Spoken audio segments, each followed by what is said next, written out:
The house is changing. It started out small, a couple extra steps to cross the room.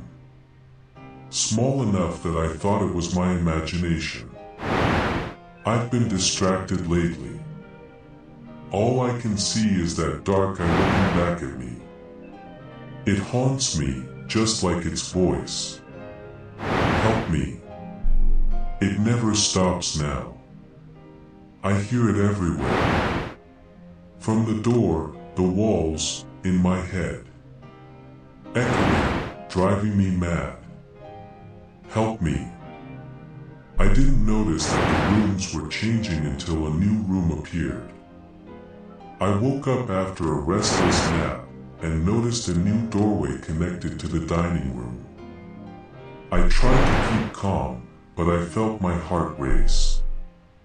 A way out. Freedom. I quickly made my way to the door. It looked like a regular wooden door, but I noticed that the handle was odd. It was made in such a way that everything was round.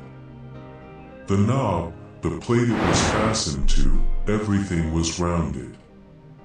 Put together so that there were minimal angles to be seen. I opened the door and found myself in another room. I felt my heart sink as I realized I was still stuck inside. After taking a moment to accept that fact, I started to inspect the room.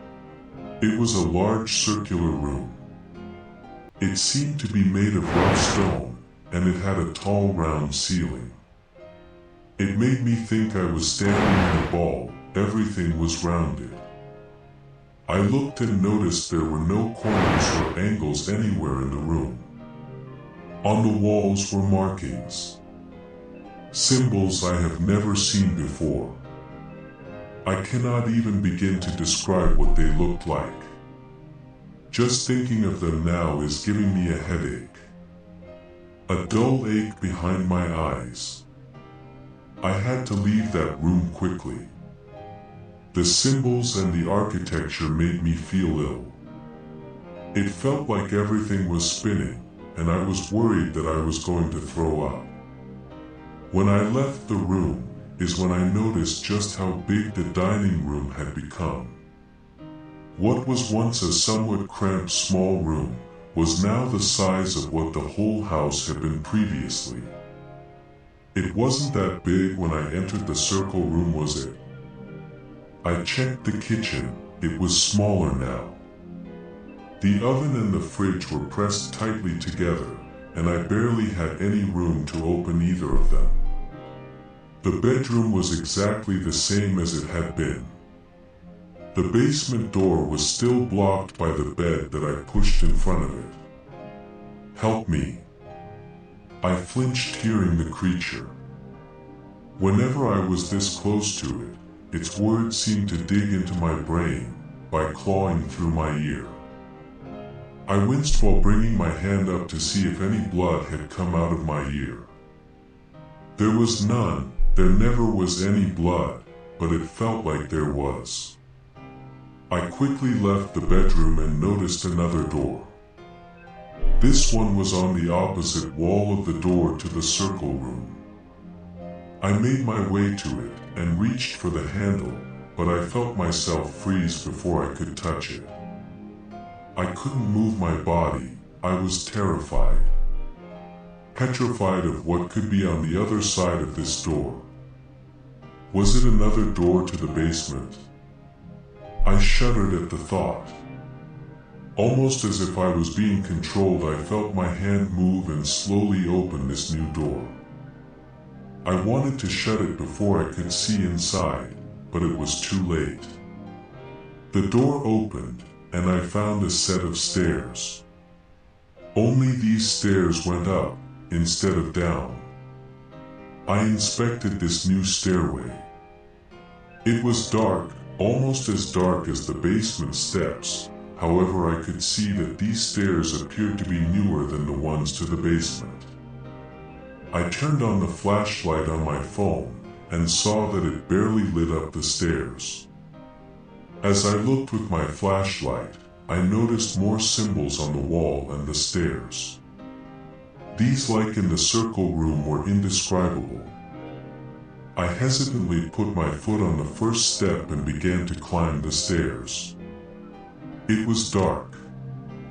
Even the flashlight couldn't cut through the inky blackness that now surrounded me. I slowly made my way up. There were a lot of steps. I lost count after 70. Why were there so many stairs? Eventually, I made it to the top of the stairs. They led to a loft made out of old logs, almost like a log cabin.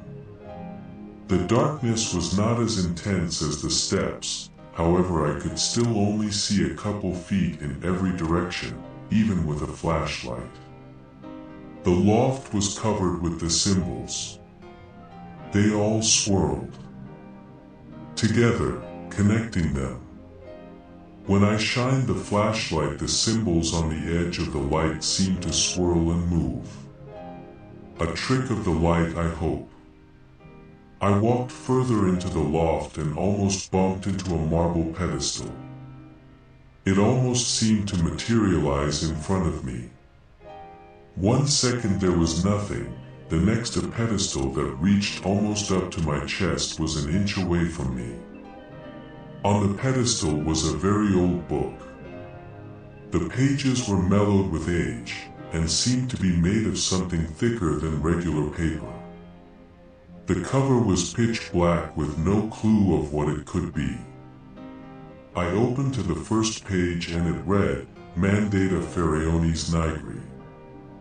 What is this book? I don't know what it means, or why it would be in this house. I've noticed that ever since I went upstairs, the whispers have stopped. For now at least.